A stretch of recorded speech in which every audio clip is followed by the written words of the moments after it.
আসসালামু আলাইকুম রহমতুল্লাহি অবরকাতুহু।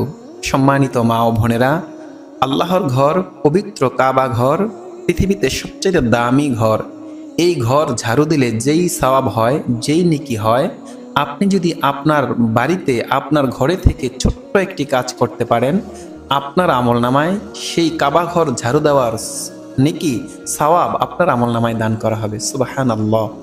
আরেকটি কাজ আপনি যদি করতে পারেন, যদি যে কাজটি আপনি প্রতিদিন করেন, এমন একটি সময় আছে, যদি আপনি সেই সময়ে 2 রাকাত নামাজ আদায় করেন, আপনার আমলনামায় 80 গুণ বেশি নেকি দেওয়া হবে, সওয়াব দেওয়া হবে। ভিডিওটি স্কিপ না করে, না টেনে সম্পূর্ণ দেখতে থাকুন। আর চ্যানেলটি সাবস্ক্রাইব যারা করেননি, চ্যানেলটি সাবস্ক্রাইব করে পাশে থাকুন।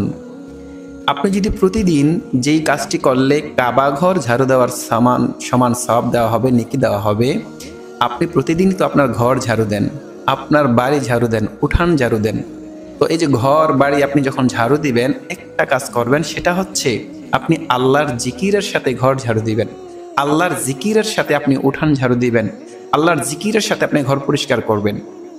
মুখে জিকির থাকবে সুবহানাল্লাহ, সুবহানাল্লাহ, সুবহানাল্লাহ, আলহামদুলিল্লাহ, আলহামদুলিল্লাহ, আলহামদুলিল্লাহ, আল্লাহু আকবার, আল্লাহু আকবার। এই জিকিরগুলো করবেন আর ঝাড়ু দিবেন। আল্লাহ রাব্বুল আলামিন আপনার আমলনামায় কাবা ঘর ঝাড়ু দিলে যেই নেকি হতো, সেই পরিমাণ নেকি আপনার আমলনামায় আল্লাহ রাব্বুল আলামিন দান করবেন। সুবহানাল্লাহ। দ্বিতীয়ত, 2 রাকাত নামাজ আদায় করলে 80 গুণ বেশি নেকি আপনার আমলনামায় দান করবে। সেই সময়টা কখন? সেই সময়টা হচ্ছে মায়েরা যখন সন্তান সম্ভবা হন, গর্ভবতী হন, তখন আপনারা অনেক মা বোনেরা আছেন, তখন নামাজ পড়তে চান না, যদিও আপনাদের তখন কষ্ট, মা বোনদের অনেক কষ্ট হয়। তো ওই সময় যদি আপনি গর্ভ অবস্থায় যদি কোনো মা 2 রাকাত নামাজ আদায় করে, অন্য সময়ের চাইতে 80 গুণ বেশি নেকি, সওয়াব আপনার আমলনামায় আল্লাহ রাব্বুল আলামিন দান করবেন। কাজেই এই যে 2টা সুবর্ণ সুযোগ, ছোট্ট কাজ, কিন্তু আপনি যদি করেন, আল্লাহ রাব্বুল আলামিন আপনাকে নেকি দান করবে। গর্ভ অবস্থা আপনি বেশি বেশি করে কোরআন পড়ুন, গর্ভ অবস্থায় বেশি বেশি করে তাহাজ্জুদ পড়ুন, গর্ভ অবস্থায় আপনি বেশি বেশি করে আল্লাহ তাআলার কাছে কান্নাকাটি করুন। আপনি যত আল্লাহ রাব্বুল আলামিনকে ডাকবেন, আপনি যত জিকির আজকার করবেন, কোরআন তেলাওয়াত করবেন, নেক কাজ করবেন, ইনশাআল্লাহ আপনার সন্তানকে আল্লাহ রাব্বুল আলামিন সেরকম দিনদার, নেককার, তাকওয়াবান সন্তান বানাবে, সন্তান হিসেবে দুনিয়াতে পাঠাবে।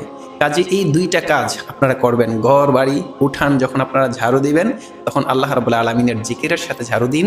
আর দ্বিতীয়ত, গর্ভ অবস্থায় বেশি বেশি করে নফল নামাজ আদায় করুন। 5 ওয়াক্ত নামাজ তো পড়বেনই, বেশি বেশি করে নফল নামাজ আদায় করুন। সম্মানিত মা বোনেরা, আজকের জন্য এই পর্যন্তই। আসসালামু আলাইকুম ওয়া রাহমাতুল্লাহি ওয়া বারাকাতুহু।